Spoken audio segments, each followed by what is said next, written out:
Now that Baba has lost the AUC seat, what does it mean for our local politics? What does it mean for Kenya? Vile tu tulisema, Ruto's politics zita affect Baba's chance of getting the AUC seat, especially the SADC votes. Hizo ndizo Baba angepata that seat. So, Baba atakuja tu Kenya. Juu vile alisema tu kwa Bomas of Kenya. If he gets it or not, akipata sawa. Asipo, si ako na kwao nyumbani. Kwao nyumbani si ni Kenya. So he's going to come back to Kenya. Na akikuja Kenya, Parliament walishatupea preview. Ile time ilikuwa minority versus majority. Walisema it's going to be chaotic, it's going to be messy, na kuna watu watakuwa casualties, and it's not, they don't fear anyone. So wao walishapeana nini preview. Na Baba pia kwa Bomas alisema this abduction should stop. So atakuja Kenya, I blame it on Ruto. Aseme Ruto's politics ndizo zimemcost. Na kisha blame tena sasa watarudi kwa opposition. So walisema there's no base to this government. Then it's going to get messy. Na walisema someone is starting to smell. You know, Raila has a big following. Like hata leo tulikuwa tunaona even as his hiyo time ya election ya za AU, watu walikuwa heavily invested in Baba. Walikuwa namwambia tu all the best, like Raila has a following. Sasa akiweza rudi tu Kenya hivi na history ijirudie, the 2002 history ijirudie, when a Kalenjin president was so unpopular and Baba had to come and say Kibaki tosha.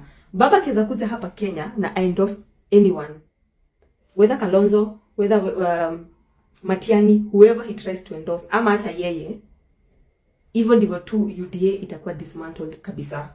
Kwa sababu sahi currently, as we're speaking, kama Azimio ndo majority, na Ruto already amesha jiharibia kwa UDA, like so many UDA MPs wameshaanza kujiondoa na senators. Vile tu tumekuwa tukiona Senator wa Murang'a akisema juzi ati vile now he's free, the leader of majority, Kimani Ichung'wah hata kwa anamwambia what to do. The fact that sahi UDA iko very shaky, it only depended on Baba aende AU, na that's ulikuwa unaona Ruto alikuwa na fight so much, like alikuwa like it's a death or do kind of thing. So that can tell you ati anaogopa Baba kukuja. Kwa sababu honestly guys, sionei Baba hapa, nasema tu vile fact tu, the moment 2008 Baba aliingia kwa government, ndio sasa borrowing ilianza kupanda kabisa. Kwa sababu of course if Baba anataka a government on his own, na pia kuna a legit government, the borrowing will be so much to sustain both governments. Yani wewe hauna opposition, so you're feeding your party and you're feeding the opposition. You will need a lot of money. At some point, it will be asked too much that haitaweza kukua borrowed. Na that marriage between UDA and ODM will crash down, and just like that, Ruto will be at the mercy of all of us, ODM na wa Kenya, which is a very dangerous place to be.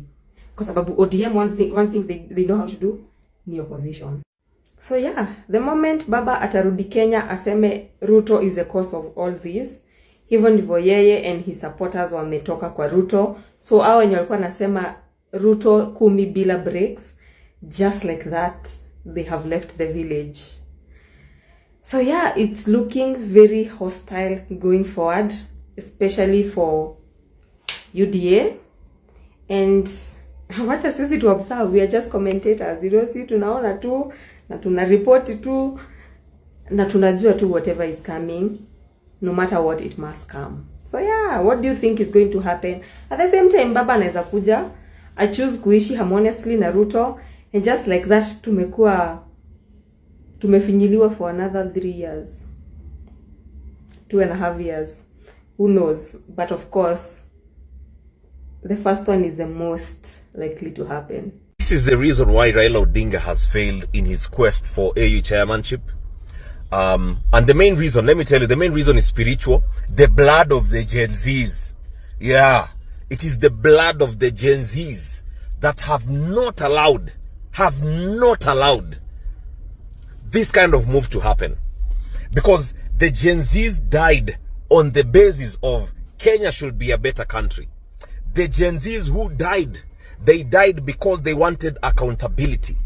The Gen Zs who died, they died because they did not want corruption to prevail in our country.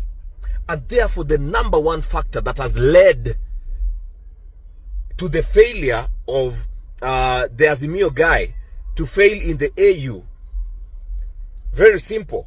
It is the blood of the Gen Zs. Let me tell you, even if you want to have the Cairo, there is something called the Caliph Cairo paranoia. You know, There is something called the Caliph Cairo paranoia, and that paranoia is that which you think that there are other external factors which are leading to your failure, but it is not external factors. There are things that you yourself, you have contributed to your downfall, but you want to blame other things. Manze, hadi leo nimevaa blouse ya nini? Leo ilibidi nimevaa hadi blouse ya ODM so that yani blouse ya ODM ndo, yani, you know, I show the pettiness. I wanted to show the pettiness. Blouse, not a shirt. Blouse ya ODM. Because there is one thing you need to understand. Of course, Raila Odinga is somebody who has fought for this nation, has fought for the democracy of this country. But there is one place he never got it right. Oh, I don't know whether it's one place or multiple places. But this one place where the Gen Zs told him specific instructions that, Baba, you've done your best. Kindly let us now deal with this thing. Let us deal with this thing. We will die on the streets, but let us deal with it. We will make our parents cry because of our absence, but let us deal with this thing.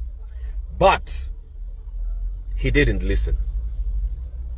So let me tell you, Kenyans, and let me tell the people of the political class, there are things you might feel things are not spiritual, but they are very spiritual. Because I know the amount of lobbying that was done.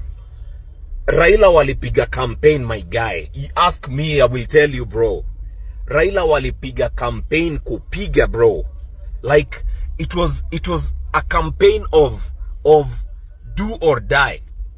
But let me tell you, once I saw the body language of William Samoei Ruto today in the morning, when they were escorting each other towards the Nelson Mandela Monument, apparently the hall which they were meeting to vote, I felt like, no, this guy is never like this. Yeah, and by the way, if you want to know William Samoei Ruto very well, please study his body language. He will tell you everything. It will tell you everything. But my point is, Raila Amolo Odinga, this one is not on Ruto. This one is not on wananchi wenye wanakupigia kura. This one is not on the people who are protecting your votes. This one is spiritual. Ka ukijua kuna kitu inaitwa spirituality. And anything that happens in the spiritual realm will always manifest. Will always manifest in the physical realm. I feel like preaching in here. Amen. Yeah, but I'm not okay. As a Kenyan, I will want to be very patriotic, but for the things that are happening in our country, me being patriotic, oh God, oh my God, forget it. Not for now, bro. Not for now. I want to see the same things that the Gen Zs we fought for. 1, accountability. 2, we want leaders to be very transparent. 3, we want corruption not to thrive in any of our institutions. And if there is somebody who can do that for us, we have no problem. Hatuna shughuli na wewe hata kidogo. Sisi tutafanya tu biashara zetu, you guy. So, Raila Odinga, congratulations. This is I think your 7th loss. We can try again maybe in 2027. Oh, by the way, in 2027, please choose somebody else. I pray you choose somebody else so that we can see what we can do. But anyway, you guys, today I feel like the Gen Z spirits have been vindicated. I am hoping that where they are still fighting. The spirits that were lost, abducted, killed and lost, went to the Mandamanos, killed, abducted and lost. I hope the spirit is still fighting. It is still fighting. May the Lord bless Kenya. Lord bless this beautiful country of ours. We know that God is with us as a country.